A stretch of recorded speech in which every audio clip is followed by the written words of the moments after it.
puasa yang dikendalikan oleh Allah dengan bahan utama kita dari 1 Samuel 11 ayat 1 hingga 15 tadi. Bagi yang bawa Alkitab, kita buka dulu di situ. Bapak, Ibu, dan saudara-saudara, dalam ilmu disiplin psikologi, ada satu istilah yang disebut dengan resiliensi. Pernah dengar? Resiliensi. Resiliensi ini sederhananya begini. Kemampuan atau ketangguhan seseorang itu untuk bertahan, untuk beradaptasi, dan bangkit kembali ketika menghadapi situasi yang begitu sulit dan menekan kehidupannya. Itu resiliensi itu. Jadi kemampuan individu, kemampuan seseorang untuk bertahan, lalu kemudian untuk beradaptasi, lalu dia kembali bangkit untuk menghadapi berbagai situasi yang menekan dan menyulitkan kehidupan. Nah, setiap kita ini harus punya resiliensi, harus menggapai itu. Karena realitas hidup kita begitu banyak tekanan-tekanan di dalam kehidupan kita. Tapi Bapak, Ibu, dan saudara-saudara, untuk mencapai resiliensi itu paling tidak ada 2 faktor pendukung. Faktor internal atau di dalam diri kita dan faktor di luar diri kita. Faktor internal misalnya saya sebut saja konsep diri positif. Orang yang bisa resiliensi, bisa menggapai resiliensi kalau konsep dirinya itu positif. Misalnya dia menggambarkan diri saya ini adalah orang yang optimis. Saya ini percaya diri. Diri saya ini berharga. Saya bangga dengan diri saya meskipun saya punya berbagai kekurangan. Bangga ya. Konsep diri positif. Faktor di luar diri kita yang mempengaruhi kita untuk menggapai resiliensi itu dukungan sosial. Orang-orang di sekitar kita, keluarga kita, tetangga-tetangga kita itu mendukung kita. Dia kasih kita motivasi kalau menghadapi tekanan. Dia bantu kita, dia pedulikan kita, dia menghargai kita.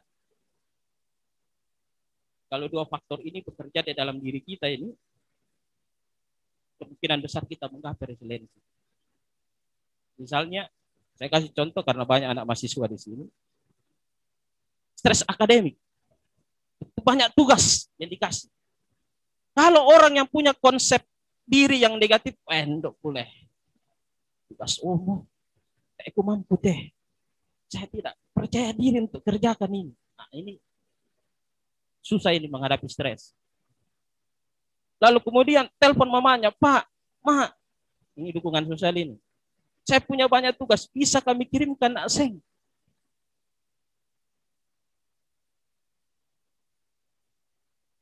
Batu matuan yang mana bang moto seng si bang bulu nangko na opa buas sedikit bisa dipetik ada.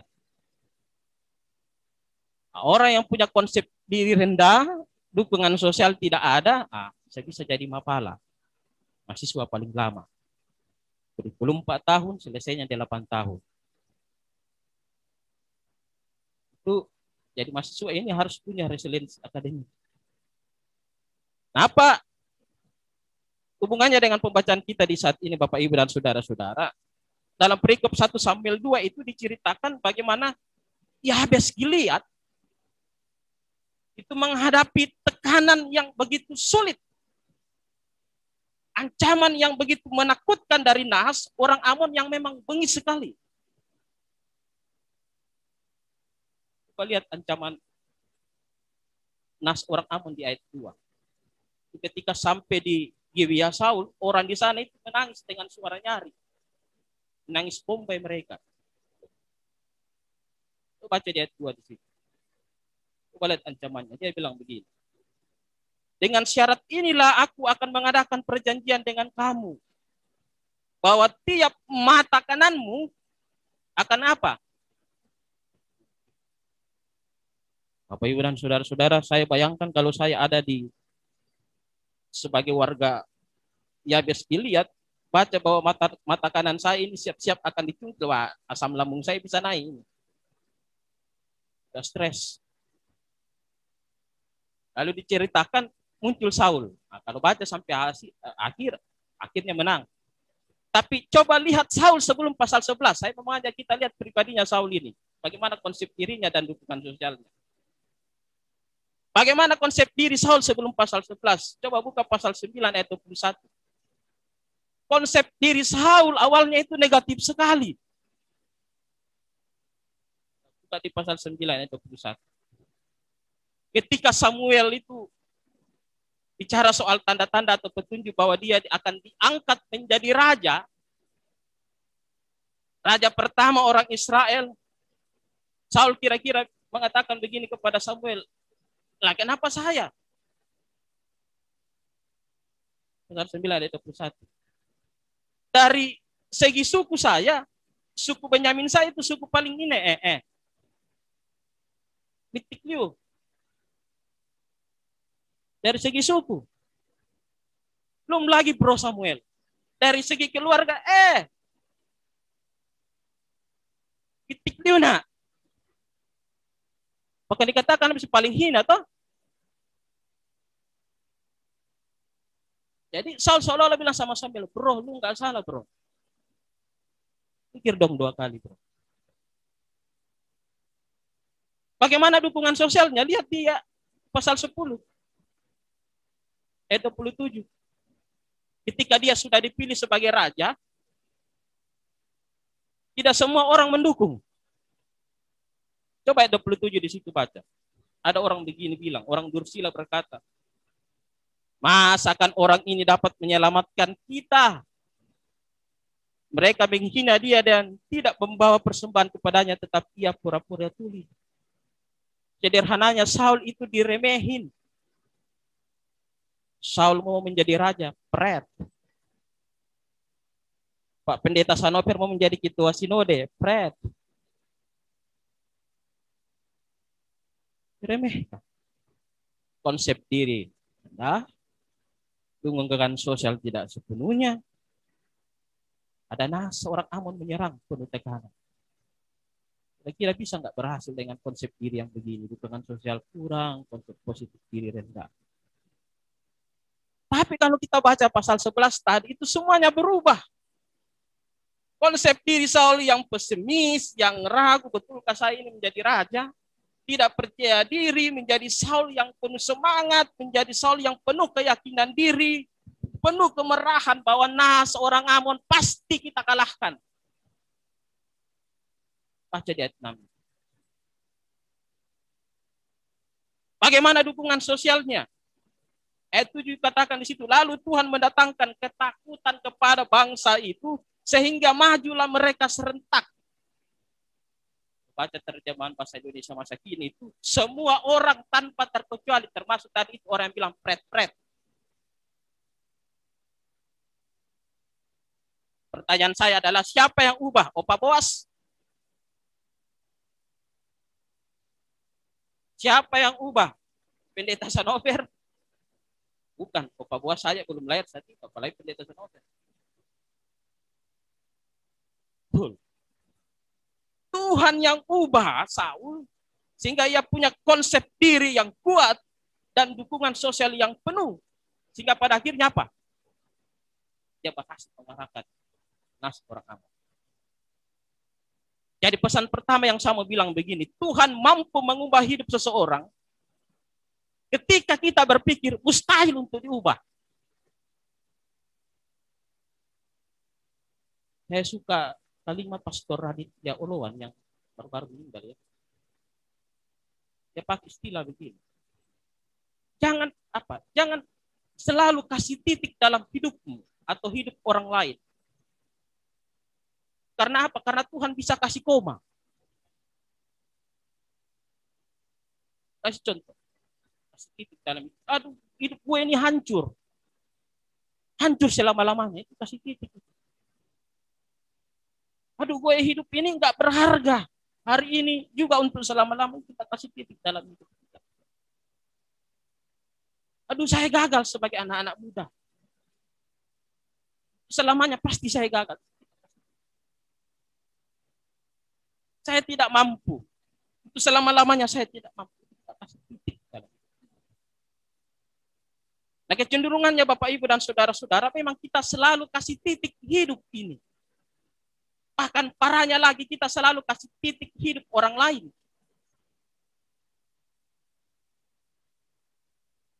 Itu Bapak Anu, Pak Pendeta. Dari namanya Bapak Anu ini, kan? Itu Bapak Anu, Bapak Pendeta. Biar 12 orang pendeta doakan dia itu tidak berubah-berubah.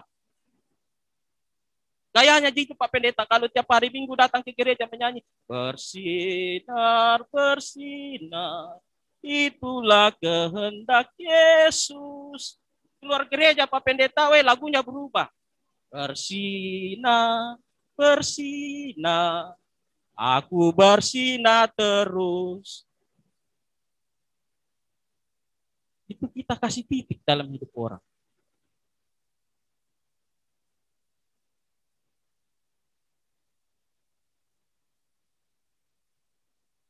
Siapa contoh yang Tuhan ubah? Paulus. Rasul Paulus yang surat kita baca. Siapa duka? Rasul Paulus yang penganiaya jemaat. Menjadi orang yang siap mati untuk Kristus. Saya mau bilang, andalkan Tuhan Bapak Ibu dan saudara-saudara. Kenapa perlu mengandalkan Tuhan? Karena apa yang orang mau tutup dalam hidupmu, kalau Tuhan mau buka, seberapa besar usaha orang untuk menutupnya, pasti Tuhan buka.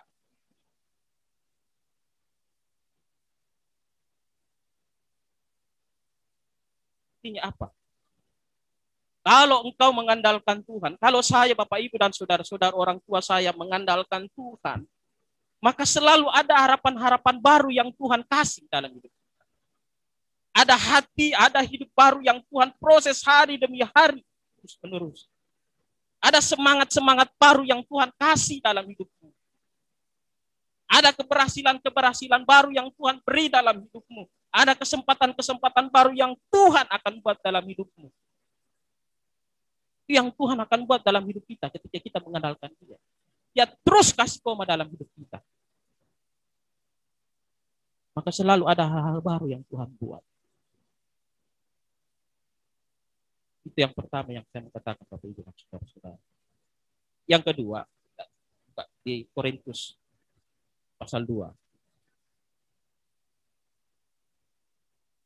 Saya bilang begini. Saat kita menghadapi berbagai kesulitan dan tekanan, mari kita belajar seperti Rasul Paulus dalam 2 Korintus 4:16. Jangan tawar hati. Ulang ya.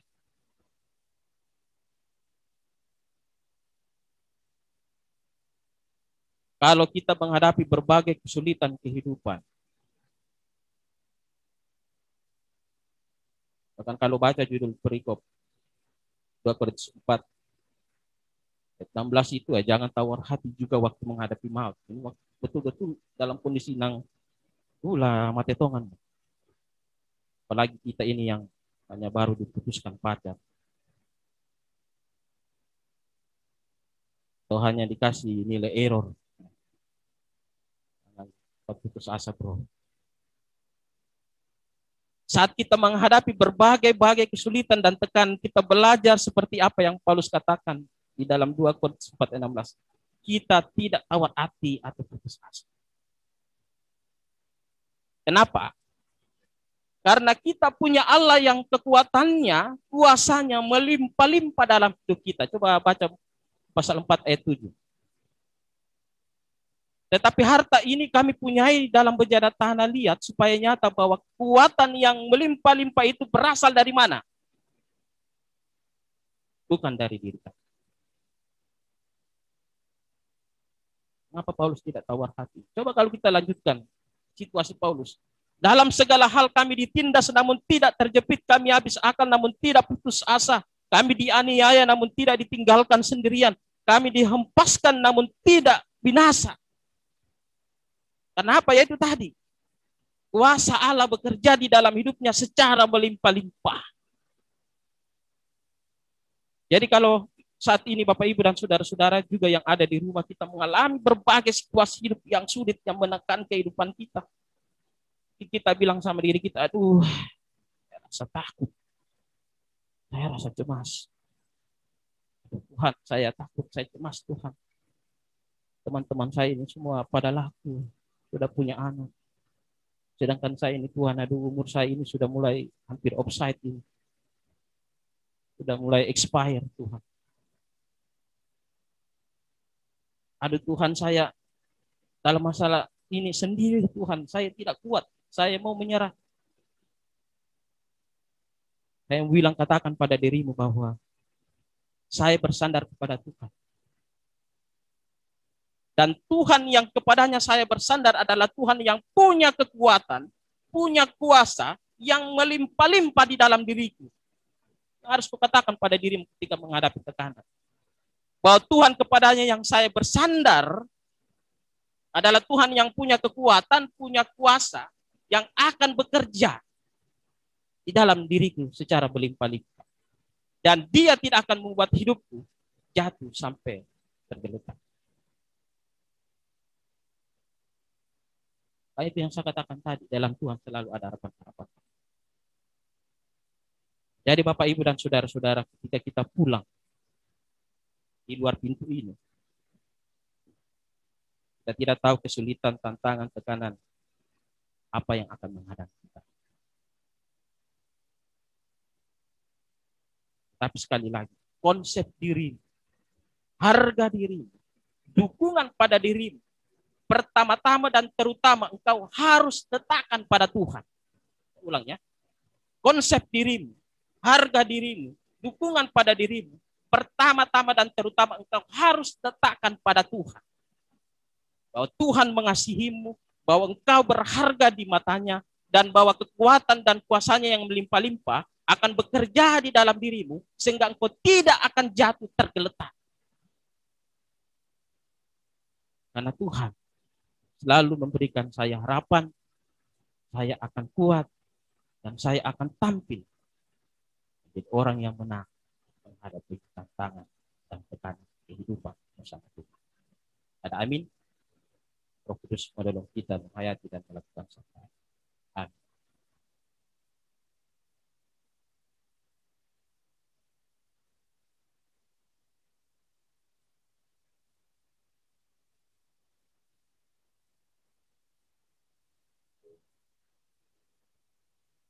Mari kita masuk dalam saat teduh pribadi. Kita hayati firman Tuhan yang kita sama dengarkan dan renungkan. Mungkin banyak tantangan dan tekanan kehidupan yang sedang kita alami saat ini. Kita belajar untuk tidak tawar hati.